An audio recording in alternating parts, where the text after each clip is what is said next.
entire conversation we haven't gotten into, maybe be next time, this whole issue of transhumanism.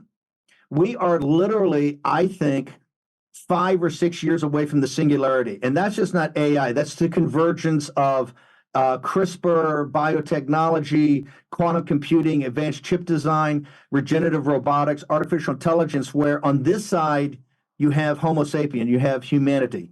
On the other side, at minimum, you have humanity plus, or what they call enhanced man.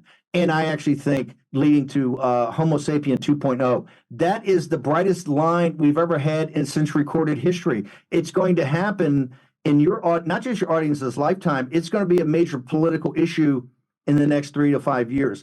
That's why we must break the tech oligarch state. I am a proud, what I call neo-Luddite.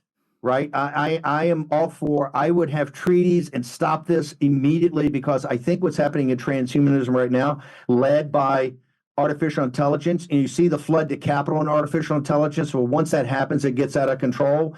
There are things that are going to happen that are so far beyond the Shire's ability to control it, that it'll make a farce of everything else we're working on. All the other populist structures we put in and things to try to get down to subsidiarity, it'll be overwhelmed by this. And I'm to the point, I believe with some of these guys that you have to have actual, if you need to, direct military intervention into data centers, water supplies that would supply this.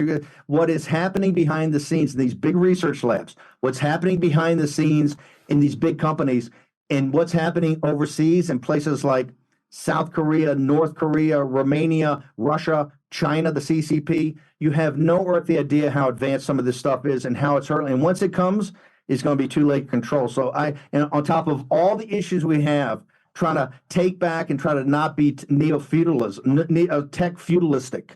On top of that is really what could be the end of the human era. And I think that's why to be alive today is to say, hey, divine providence put me here for a reason, right? For every one of your audience members, what is that reason? And I think the greatest epoch in mankind's history, in the 10,000 years or 15,000 years or 20,000 years, is about to be upon us. And I think in the next 5.